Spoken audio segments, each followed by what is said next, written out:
Halo guys, kali ini kita bicara soal LPG. Jadi ramai ya di masyarakat kesulitan mendapatkan tabung gas LPG 3 kg ya karena larangan dijual ke pengecer. Nah, kalau kita bicara soal sejarah dan latar belakang kebijakan LPG 3 kg ini, kita ingat ya zaman ya beberapa puluh tahun lalu lah tentang program LPG 3 kg ini. Kalau nggak salah dimulai pada tahun 2007 ya sebagai bagian dari kebijakan pemerintah untuk mengkonversi penggunaan minyak tanah ke gas LPG. Nah, langkah ini diambil untuk mengurangi beban subsidi negara karena subsidi minyak tanah memang jauh lebih besar dibandingkan dengan subsidi gas LPG pada saat itu. Jadi waktu itu pemerintah memberikan tabung gas LPG 3 kg secara gratis kepada masyarakat untuk memudahkan transisi. Bahkan ada yang dikasih kompornya juga gitu sekalian ya. Nah, tapi sejak awal kebijakan ini tidak secara eksplisit mengatakan bahwa LPG 3 kg hanya diperuntukkan bagi masyarakat miskin. Tapi malah sebaliknya gitu, seluruh lapisan masyarakat dianjurkan untuk beralih ke LPG karena dianggap lebih hemat dan efisien dibandingkan minyak tanah. Nah, rumah tangga yang lebih mapan memang biasanya menggunakan tabung biru ya, LPG 12 kg. Nah, sedangkan masyarakat kecil mulai beralih ke tabung melon 3 kg. Nah, masalahnya adalah kenapa sejak awal tidak didorong untuk menggunakan gas alam? Ya kita lihat ya, memang sejak awal program konversi ini banyak pihak yang mengusulkan agar pemerintah memanfaatkan gas alam melalui pipanisasi rumah-rumah tangga gitu ya, yang dikelola oleh perusahaan gas negara atau PGN.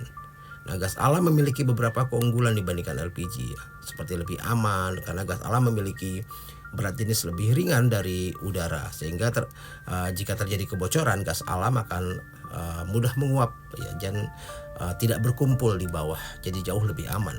Juga lebih murah karena harga gas alam cenderung lebih stabil dan terjangkau dibandingkan LPG. Nah, tapi usulan ini diabaikan.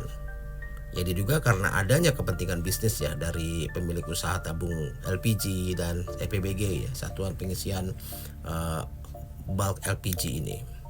Ya akhirnya pemerintah membagikan tabung LPG 3 kg ini dan akhirnya menimbulkan biaya logistik yang sangat tinggi. Nah, terkait soal kebijakan larangan penjualan kepada pengecer ini. Jadi mulai 1 Februari 2025 ini pemerintah melarang penjualan LPG 3 kg melalui pengecer dengan alasan untuk memperpendek rantai distribusi dan memastikan subsidi tepat sasaran. Nah, kebijakan ini mengharuskan masyarakat membeli langsung dari pangkalan resmi dengan menunjukkan KTP atau identitas lain. Ya, kalau berdasarkan keterangan dari pemerintah, kebijakan ini ditujukan untuk yang pertama soal subsidi agar tepat sasaran katanya. Jadi pemerintah ingin memastikan bahwa hanya masyarakat miskin yang benar-benar mendapatkan manfaat dari subsidi 3 kg ini.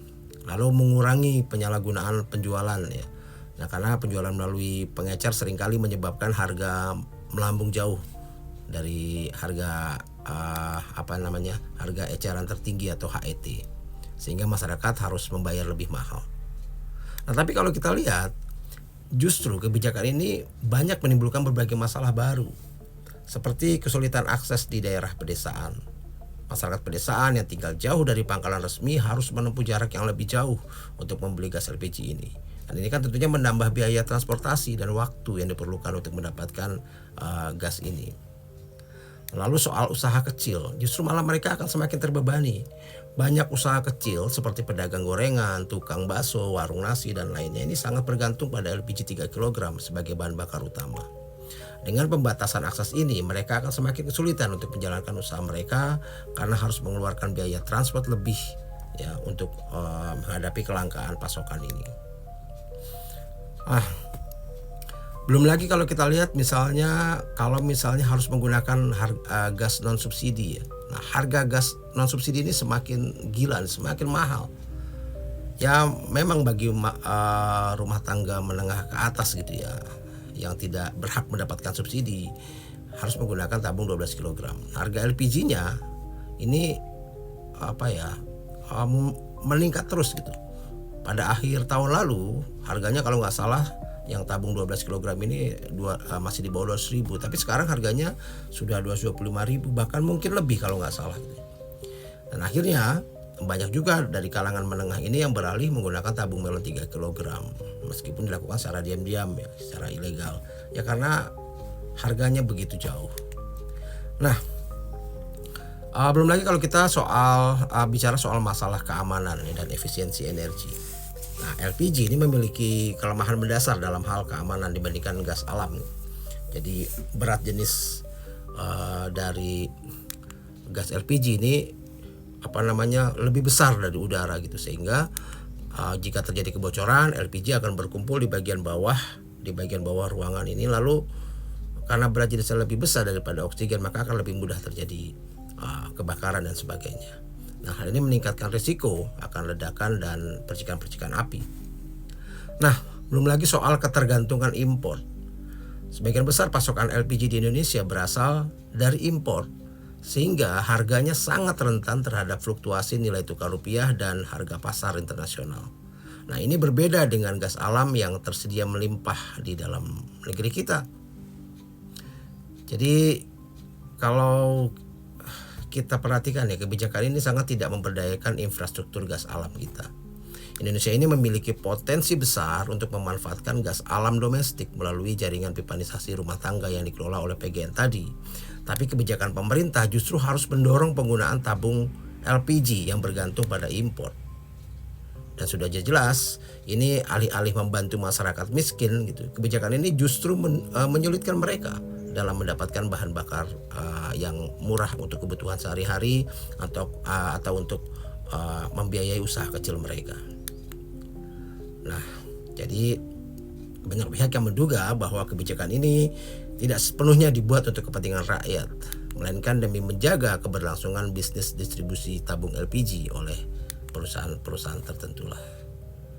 Jadi kebijakan pembatasan penjualan LPG 3 kg ini melalui pengecer ini adalah langkah pemerintah untuk memastikan subsidi tepat sasaran katanya. Tapi implementasinya menimbulkan dampak negatif yang sangat besar bagi masyarakat kecil dan usaha-usaha mikro. Jadi saya rasa penting sekali ya untuk dilakukan pengembangan soal jaringan gas alam rumah tangga ini. Pemerintah perlu mempercepat pembangunan jaringan pipanisasi gas alam oleh PGN agar masyarakat memiliki alternatif bahan bakar yang lebih murah dan aman.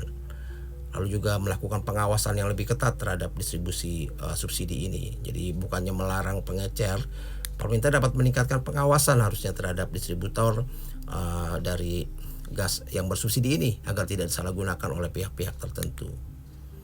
Dan pemerintah perlu mencari solusi untuk menekan harga LPG non subsidi agar tidak terlalu memberatkan masyarakat menengah. Ya, semoga dengan langkah-langkah seperti tadi pemerintah bisa menciptakan kebijakan energi yang lebih adil dan berpihak pada kesejahteraan rakyat tanpa mengorbankan usaha kecil maupun rumah tangga miskin. Salam.